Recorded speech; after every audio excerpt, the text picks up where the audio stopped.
ஈரோடு கிழக்கு சட்டமன்ற தொகுதி இடைத்தேர்தலில் வலையக்கர வீதி மாநகராட்சி தொடக்கப் பள்ளியில் உள்ள வாக்குச்சாவடிக்கு சென்ற பெண் ஒருவரின் வாக்கு ஏற்கனவே போடப்பட்டதாக அலுவலர்கள் தெரிவித்ததால் சலசலப்பு ஏற்பட்டது. இதுகுறித்த கூடுதல் விவரங்களோடு இணைகிறார் எமது செய்தியாளர் ரவி. வணக்கம் ரவி, உங்களிடம் இருக்கும் தகவல்களை சொல்லுங்க. வணக்கம்.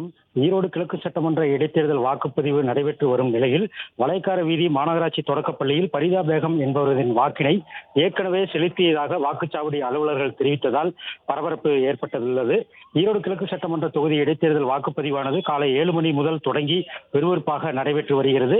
பொதுமக்கள் நீண்ட வரிசையில் நின்று தங்களது ஜனநாயக கடமையை செலுத்தி வருகின்றனர். இந்த இடைத்தேர்தலில் திமுக வேட்பாளர் மற்றும் நாம் தமிழர் கட்சியின் வேட்பாளர் உட்பட 46 வேட்பாளர்கள் போட்டியிடுகின்றனர். இந்த இடைத்தேர்தலில் 2,27,546 வாக்காளர்கள் தங்களது வாக்கினை பதிவு செய்து வருகின்றனர். ஈரோடு கிழக்கு சட்டமன்ற தொகுதி இடைத்தேர்தல் காலை 7 மணி முதல் வாக்குப்பதிவானது தொடங்கி தற்போது வரை 26.03% வாக்குகள் வரை பதிவாகியுள்ளது.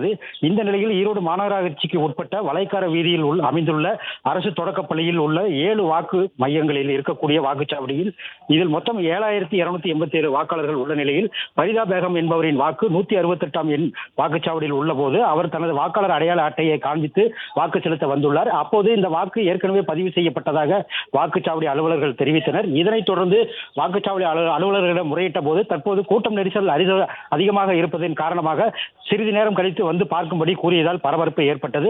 இதனைத் தொடர்ந்து வெகு நேரமாக காத்திருந்த வாக்காளர் பரிதா பேகம் தனது கணவருடன் வீட்டுக்கு சென்றார். ஈரோடு கிழக்கு தொகுதிக்கு ஓட்டு போட வந்தேன். என்னோட கார்டு, என்னோட ஸ்லிப்பு என் கையில் இருக்குது.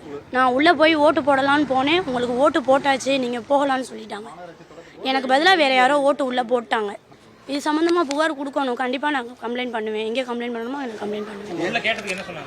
உள்ளே உங்களுக்கு பதிலாக ஆள் போட்டாங்க, ஃபர்தா போட்டுட்டு தான் வந்தாங்க. யார் போட்டாங்கன்னு தெரியலன்னு சொல்கிறாங்க. சைன் எடுத்து காமிக்க சொல்கிறேன், காமிக்க மாட்டேங்கிறாங்க. க்ரௌடாக இருக்குது, அப்புறமா வந்து பாருங்கன்னு சொல்கிறாங்க. நான் வெளியில் வந்துட்டேன் சார், நான் கம்ப்ளைண்ட் பண்ணிக்கிறேன். இப்போ இந்த மாதிரி சம்பவம் உங்களுக்கு எந்த அளவுக்கு அதிர்ச்சியாக இருக்குது? ரொம்ப ஷாக்காக இருக்குது சார். நான் இப்போ தான் வர்றேன், மணி 11:15 ஆகுது. நான் இப்போ தான் வர்றேன். எனக்கு முதல் யார் போட்டாங்கன்னு தெரியல. உள்ள சரியான ரெஸ்பான்ஸ் பண்ண மாட்டேங்கிறாங்க. ஒரு 16 ஆவணங்கள் இருந்து காமிஷன் பண்ணியிருப்பாங்க, அதே மாதிரி போட்டுருக்கு. தெரியல சார் என்ன நடந்துச்சு, உள்ள யார் என்ன பண்ணுறாங்க எதுவுமே தெரியல. என்னோட ஓட்டை வேற ஒருத்தவங்க போட்டாங்க. என் கையில் ஸ்லிப்பு, என் கையில் கார்டு இருக்குது. நான் இங்கே தான் நின்றுட்டுருக்கேன். ஆனால் உள்ளே வேற யாரோ போட்டதாக சொல்லி என்னை வெளியில் அனுப்பிச்சிட்டாங்க சார்.